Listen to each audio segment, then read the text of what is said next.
सबको नमस्कार। उम्मीद है आप लोग एकदम मज़े में होंगे, चाप के चौचक लहरिया लूट रहे होंगे। पीछे देख के हमारे समझ ही गए होंगे कि मैं कहाँ पर हूँ, समझे कि नहीं? नहीं, ये है जगन्नाथपुरी मंदिर। मैं आ गया हूँ बनारस से भुवनेश्वर की तरफ और ये मंदिर पुरी में स्थित है जो हिंदू धर्म। नहीं नहीं नहीं मत बस ना ना ना ना बस बस। अरे मैं बनारस से आया हूँ महादेव की नगरी से। बताइए, महादेव की नगरी से हम पहुँचे हैं, काशी वासी हैं। यहाँ पे जो है हम ही को जो है बनाने लगे भाई साहब, लेकिन कोई बात नहीं। तो ये हिंदू धर्म की मान्यताओं के अनुसार ये 4 धामों में से एक है। जगन्नाथपुरी मंदिर जो है वो अपने धार्मिक महत्व, ऐतिहासिक पृष्ठभूमि और प्रसिद्ध रथ यात्रा के लिए प्रसिद्ध है। यह भगवान जगन्नाथ को समर्पित है, जो हिंदू धर्म में विष्णु के अवतार माने जाते हैं। ऐसा माना जाता है कि भगवान विष्णु के ही अवतार भगवान जगन्नाथ यहाँ विराजमान हैं। भगवान जगन्नाथ अर्थात भगवान श्री कृष्ण यहाँ पर जो है अपने भाई और अपनी बहन के साथ विराजमान है। और इस मंदिर में अंदर तो मोबाइल और कैमरा ये सब ले जाने का अलाउ नहीं है, इस वजह से जो है दिखा नहीं सकता हूँ अंदर। दर्शन करके बाहर की तरफ आया हूँ तो मंदिर में जो मूर्ति है भगवान की वो लकड़ी की मूर्ति है और भगवान की आँखें जो है वो बहुत बड़ी बड़ी हैं। तो उसके पीछे मान्यता ऐसी है कि बड़ी आँखों से है वो पूरे समस्त संसार में सारी चीज़ों पे नज़र रखते हैं। और ऐसी भी मान्यता है कि भगवान श्री कृष्ण का दिल जो है वो वहाँ पर जो है वास्तव में रखा हुआ है और वो धड़कता है। मान्यताएं बहुत सारी हैं और ये 4 धामों में से एक है। कुछ ऐसे ही हैं जगन्नाथ भगवान। यहाँ आना जो है आपके तमाम उन चीज़ों को पूरा करता है जिसकी आप इच्छा रखते हैं, ऐसी मान्यता है। आकर आपको बहुत ही अच्छा अनुभव होने वाला है, लेकिन भीड़ का जो है आपको बहुत ज़्यादा सामना करना पड़ सकता है। 4 से 5-6 घंटे आप दर्शन के लिए लेके आइए। मैं यहाँ 12 बजे आया था, अभी शाम के हो रहे हैं 5, तो मुझे 4 से 5 घंटे लग गए दर्शन को पूरा करने में। जगन्नाथपुरी ये जो मंदिर है ये अपनी रथ यात्रा के लिए भी जाना जाता है। रथ यात्रा जो है यहाँ पर हर वर्ष भगवान की एक तरह की झांकी कह लीजिए वो निकाली जाती है, जिसमें जो रथ तैयार किया जाता है वो 3 रथ तैयार किया जाता है। एक तो भगवान श्री कृष्ण के लिए, दूसरे उनके भाई बलराम के लिए और तीसरा जो है उनकी बहन सुभद्रा के। अभी जब मैं यहाँ पर पहुँचा हूँ उड़ीसा, तो यहाँ पर अभी अगले कुछ दिनों बाद ही जो है ये रथ यात्रा कार्यक्रम जो है ये शुरू होने वाला है। शायद 26-27 जून वगैरह इस तरह से कुछ इसका डेट है वो। लेकिन मैं रथ को बनते हुए अपने आसपास देख सकता हूँ, वो भी आपको दिखाता हूँ कि किस प्रकार से जो है रथ का निर्माण किया जा रहा है। बड़ी ऊंची ऊंची रथ का निर्माण किया जा रहा है और उस समय जो है लाखों श्रद्धालु यहाँ आएंगे जो इसको देखेंगे और इन चीज़ों में शरीक होंगे। तो ये बड़ा ही एक तरह का सुखद अनुभव है जब आप यहाँ आते हैं और इन चीज़ों को बड़े करीब से देखते हैं। 4 धाम, सबसे पहले तो बद्रीनाथ, फिर पुरी, फिर जो है रामेश्वरम और द्वारका, जिसमें 2 धाम की यात्रा तो मैं कर चुका। एक तो पुरी में आ ही गया, दूसरा मैं रामेश्वरम अब गया ही था। अब 2 धाम और बचे हुए हैं, उसको भी कभी जाएंगे। पर आनंददायक है ये। यहाँ आने के बाद जो है मतलब आप अच्छा महसूस करेंगे। यही है कि समय लेकर आइए, भीड़ भाड़ थोड़ा सा ज़्यादा रहता है तो इस वजह से जो है थोड़ी देर हो सकती है आपको। कहा जाता है कि ये ध्वजा जो है मंदिर के ऊपर ये हमेशा हवा की विपरीत दिशा में बहता है। अगर हवा जो है पूरब की ओर है तो ये ध्वज जो है ये पश्चिम की ओर मतलब जाएगा, ऐसा ये मान्यता है यहाँ पे। और ऐसा लग भी रहा है, महसूस तो मैं कर ही पा रहा हूँ कि हवा दूसरी तरफ से आ रही है और ये झंडा तीसरी तरफ जा रहा है। लेकिन आप लोगों की भीड़ देखिए, लोग कितने हैं यहाँ पे। ये भाई साहब क्यों हमको घूर रहे हैं, इनको क्या तकलीफ़ हो गई, अब उधर देख रहे हैं। दोस्तों, मंदिर परिसर के ठीक बाहर जो है ये आपको यहाँ पर लॉकर की सुविधा दिख जाएगी, जहाँ आप जो है अपने मोबाइल फ़ोन, छोटे मोटे बैग, चप्पल, सारी चीज़ों को रख सकते हैं। यहाँ पर मोबाइल रखने का जो है वो 20 रुपये एक मोबाइल का ये चार्ज है। बाकी जो है आप हर चीज़ों का 20-20 रुपये, इस तरह से 40-50 रुपये में एक लॉकर ले सकते हैं। दोस्तों, अब मैं भोजन की तलाश में निकल रहा हूँ। शरीर में ईंधन जाना जरूरी है, शरीर के लिए ईंधन तो भोजन पानी ही है। तो मैं पानी वाली चीज़ें नहीं लेता हूँ, वो वाली। तो प्रकार से लोग आराधना करते हुए यहाँ जा रहे हैं, हरे कृष्णा का जाप करते हुए। भगवान श्री कृष्ण के भक्त जो हैं वो निकल रहे हैं।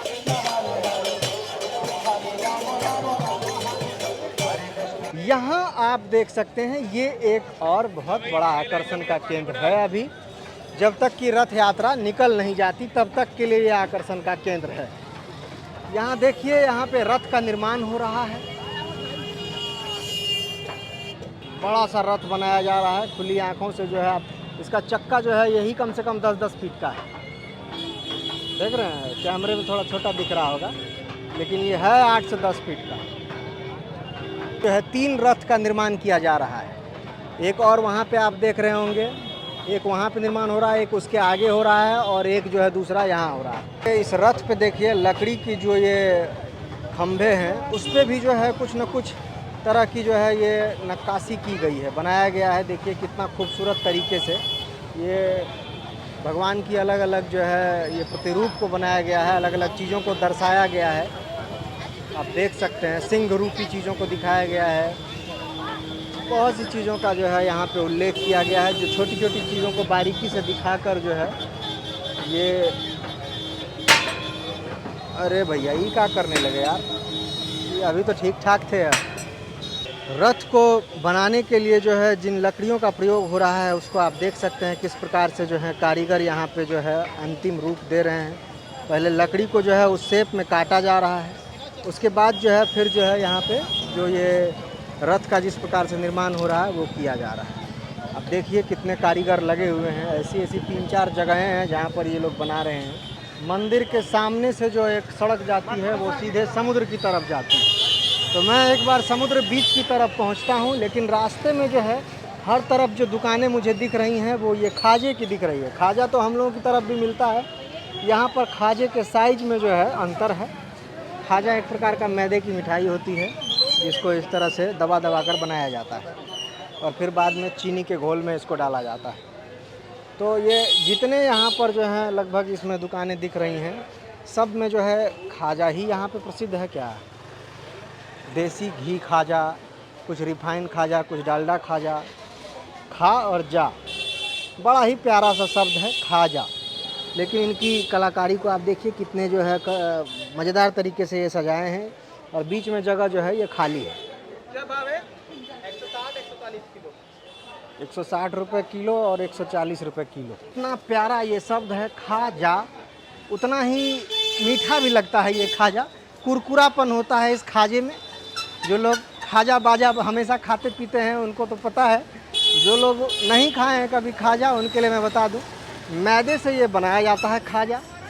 खाएंगे मुंह में दबाएंगे, अच्छा खाजा तो हालांकि मुंह में खाने के बाद घुल जाता है, मज़ा आता है, लेकिन जो कड़ा खाजा हो जाता है वो आपके दांत तक को भी हिला सकता है। डोसा पॉइंट है, डोसा बन रहा है, वड़ा बन रहा है।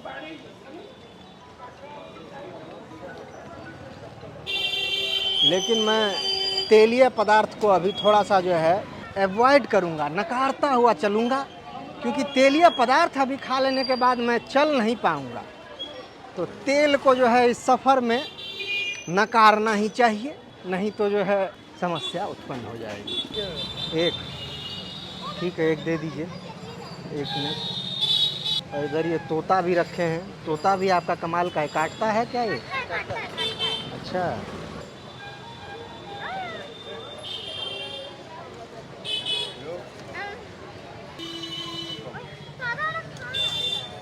सादा वाला इसको पसंद है, ये भी नमक नहीं खाता, समझदार है भाई ये। देखिए कितना समझदार है तोता। बहुत सारे लोग पूछते हैं कि पूरी आने का सही समय क्या है, तो यही सही समय है। जब जागो तब सवेरा, जब बुढ़िया बिस्तर उठाइए आ जाइए तभी सही समय है। हाँ, ये बात अलग है कि मई जून जुलाई में थोड़ी गर्मी हो जाती है, इसलिए लोग कहते हैं कि अक्टूबर से मार्च के बीच में आइए, लेकिन आपका जब जी चाहे आप तब आइए। ठीक, ये गाड़ी संख्या अनाउंस कर करके तो दिमाग खराब कर दिया। ये पूरा स्टेशन खाली है, ये पूरी स्टेशन है। अब सवाल आता है कि पूरी कैसे आए। ये तो हो गया कि पूरी कब आए, अब आता है कि पूरी कैसे आए। तो आप कैसे आना चाहते हैं? कार से आना चाहते हैं, बस से आना चाहते हैं, ट्रेन से आना चाहते हैं, फ्लाइट से आना चाहते हैं, सारी सुविधाएं हैं। कार से अगर आएंगे तो सीधे उड़ीसा आ जाइए मैप लगा के, ट्रेन से आएंगे तो भुवनेश्वर का टिकट कटाइए, भुवनेश्वर से पुरी आ जाइए, फ्लाइट से आना चाहते हैं तो सीधे भुवनेश्वर आइए, बड़ा बीजू पटनायक एयरपोर्ट है, बड़ा सा एयरपोर्ट है, मतलब व्यवस्था चाप के है, चौचक है, रंगीन है, बस आने की इच्छा होनी चाहिए, मन है तो आइए, है कि नहीं, आइए। अब दूसरा सवाल आता है कि पुरी में कहाँ रुकें, आप कहाँ रुकना चाहते हैं? होटल है, धर्मशाला है, स्टेशन है, फुटपाथ है, जहाँ जी चाहे वहाँ रुकिए। मैं तो स्टेशन पे रुका हूँ। असल मैं जा रहा हूँ वापस भुवनेश्वर, मैं भुवनेश्वर में रुकूंगा, नहीं तो मैं कहीं वापस निकल जाऊंगा। देखिए, जिस तरह परिंदों का घर नहीं होता है, आप परिंदे बनकर आएंगे तो आप इस माहौल का मज़ा ले पाएंगे। साथ में अगर एक दो और चेला चपाटी आपके आ जाए तो ये तो और आनंद की बात है, मज़ा आ जाए। लेकिन मैं अकेले आया हूँ, इसीलिए जो है चेला चपाटी है नहीं कोई, तो अकेले आना भी एक अलग मज़ेदार अनुभव होता है कि आप किसी के भरोसे नहीं हैं और किसी के दबाव में नहीं है कि आपको वहाँ चलना ही है। नहीं जी, मैं आ रहा है तो खाली स्टेशन पे बैठिए। मैंने अपना सामान लॉकर रूम में रख दिया और मंदिर दर्शन के लिए चला गया। अभी थोड़ी देर पहले आया है, अब मैं सामान अपना वापस से लूँगा और लॉकर से निकाल के सामान को वापस से किसी ट्रेन में रख के भुवनेश्वर लेकर चला जाऊँगा। भुवनेश्वर में फिर आगे नाक न पीछे पनाह वाली स्थिति हो गई है। भुवनेश्वर पहुँचेंगे, भुवनेश्वर में देखते हैं कि क्या कोई व्यवस्था हो सकता है। अब बात आती है कि खर्चा कितना किया जाए। आप खर्चा कितना करना चाहते हैं? जितना करना चाहते हैं उतना कर सकते हैं। एक मिनिमम बजट के हिसाब से अगर आप देखेंगे तो 1000, 1200, 1500 के तक जो है आपको खर्चा के हिसाब से कम में होटल मिल जाएगा। अगर खर्चा की कोई चिंता नहीं है तो बीच पे है बढ़िया बढ़िया होटल, एकदम मज़ेदार रापचिक, उसमें 5000, 7000, 10,000 तक पर नाइट का किराया है, उसमें रहिए, आनंद लीजिए। आनंद लेने की कोई सीमा नहीं है गुरु, बस लेने आना चाहिए।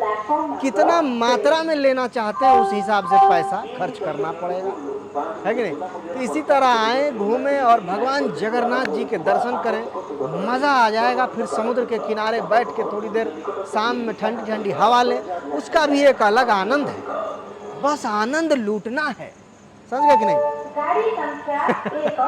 अब हम भी चलते हैं, समय हो गया है हमारा भी। घोड़े पर चढ़ते हुए आपने लोगों को देखा होगा, यहाँ ऊँट पर चढ़ते हुए आप लोगों को देखिए। ऊँट पे चढ़ने के लिए सीढ़ी का प्रयोग करना पड़ता है, लेकिन ये जो मोहतरमा को इनके भाई साहब ने चढ़ा दिया है वो काफ़ी डर रही हैं, तो अपने साथ जो है उन्होंने एक भाई साहब को कहा है कि वो भी चढ़ें ताकि जो है ऊँट की सवारी कर पाएँ।